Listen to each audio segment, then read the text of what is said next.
Okay, biggest movie controversy of all time. Could Jack have fit on that door at the end? Oh my gosh, I thought it. I remember bawling my eyes out when I was I have no a girl. comment. That's telling, I think. That is the biggest controversy, I think, Ever. in modern cinema Ever. history. Could you squeeze her? He could have. Yeah. No comment, bro. Did you mention it at the time? Were you like, should we make the door smaller? So Like I said, I have no comment. It's Movie magic, too my friend. controversial. Movie magic.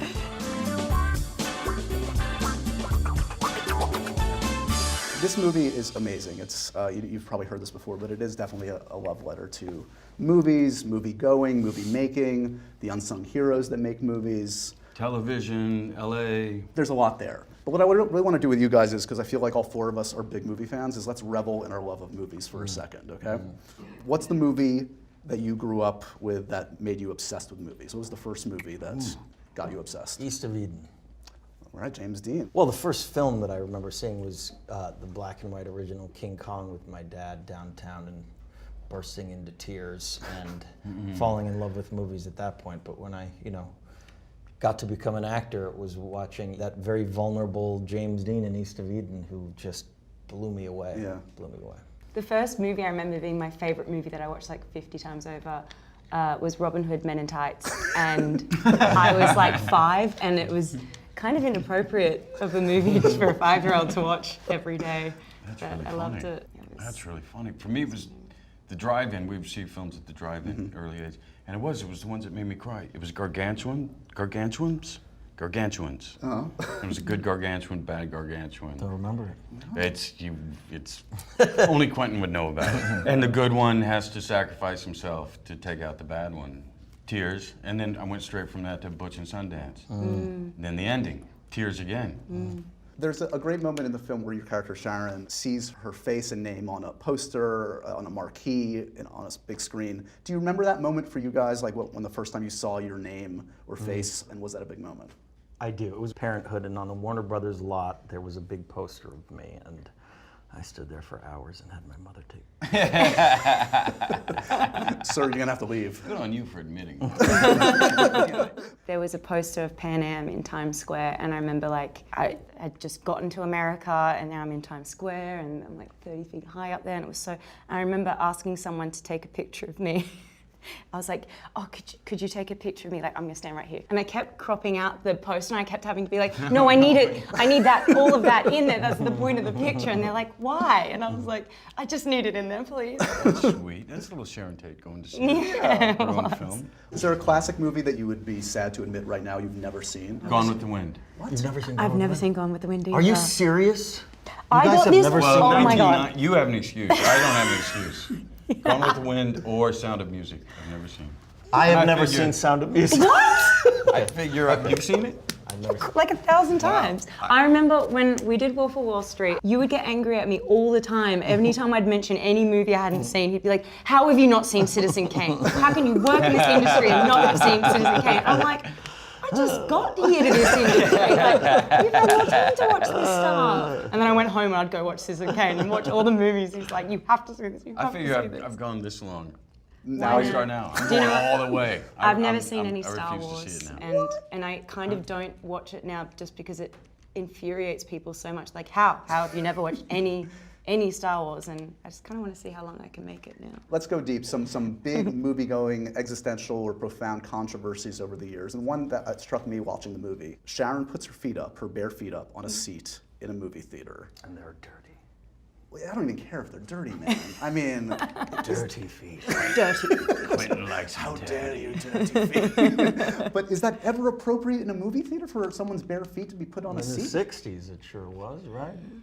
I mean, I wouldn't It's a know. good question. I did think about it. I was like, I don't want to convey that she's rude or impolite because she's neither of those things. If you had the space, if you don't have neighbors close by, I'm one's going to sitting in say, it's okay. Okay. Maybe I'm not gonna say it's shoes all right. anyway. It's not shoes, Right. just your feet. Right. Larry David may have a problem Yeah, with but that they were still. dirty. They were dirty feet. A couple other important movie discussions, perennial movie arguments. True or false? Floyd from True Romance, the greatest stoner character of all time. Absolutely true. Really? Thank you. Absolutely Thank you. true. That's very 1,000%. Get cleaning Because there's been products. some good ones. Condescend Don't me, Condescend motherfucker. me. No, thank you. Condescend me, motherfucker. Godfather 1. Written by Quentin Tarantino. Of course. My favorite movie of all time. True Romance, the great Tony Scott. Really? I Amazing. walked down the aisle to right? the True Romance music. Come on. What? Oh, that's good. Yeah. Comic book movies. I was saying to Margot earlier, there is a connection in that Margot's next film, or upcoming film, was Birds of Prey, which was shot under the title, correct me if I'm wrong, Fox Force 5. You guys Correct. know what Fox Force 5 is? Do you remember? No. Fox Force 5, you tell, Margot. Guys, in Pulp Fiction, when Uma and John Travolta are having their $5 milkshake, she's explaining the pilot that which I think in real life Uma had done. I think that dialogue was based off the fact that That she had done a pilot she had like done that. a pilot like that, and then he turned it into dialogue, and then she talks about Fox Force 5, and it's like a whole scene. But in our movie, Good. there's 5 Really prominent good. women, and like everything, we always throw a reference to like, oh, Tarantino moments that we pray to like inject into the film. So it felt fitting. And then also I asked Quentin, I was like, would you mind if we used the working title Fox Force 5? And he was like, he thought it was really funny. Does it have a little bit of that anarchic, subversive Tarantino spirit? Birds I of Prey? mean, yes, the spirit's definitely there, yeah. Leo on this group is the only one that's eluded comic book movies. You've done your time as Vanisher. Congratulations. Thank Your role you. was amazing in Deadpool Thank 2. you. Thank you. Is that, Oh yeah, I was like, what are you talking you. about? That's right. That was really funny, actually. is that it for you? Have you capped out? Is that you topped out? I on think yours? I've taken it as far as I can take it. It's kind of mic drop. That was a good scene. Ryan Reynolds came up with a part that I could fill. It's very funny. I'm watching completely them. lost in everything that's being talked about. You're so Rick Dalton right now. Oblivious Rick Dalton, huh? Oh my God, Leo's still in character. By the way, Yeah, what I class- carry my characters a year after. Tina Day losing your heart out. Last thing for you, there's an epic kind of a brain freeze moment for your character in this film where he just like melts down and you can't get through it. Did that remind you of any particular moments in your careers where like you just could not get through a scene for whatever reason? Yeah. Yeah.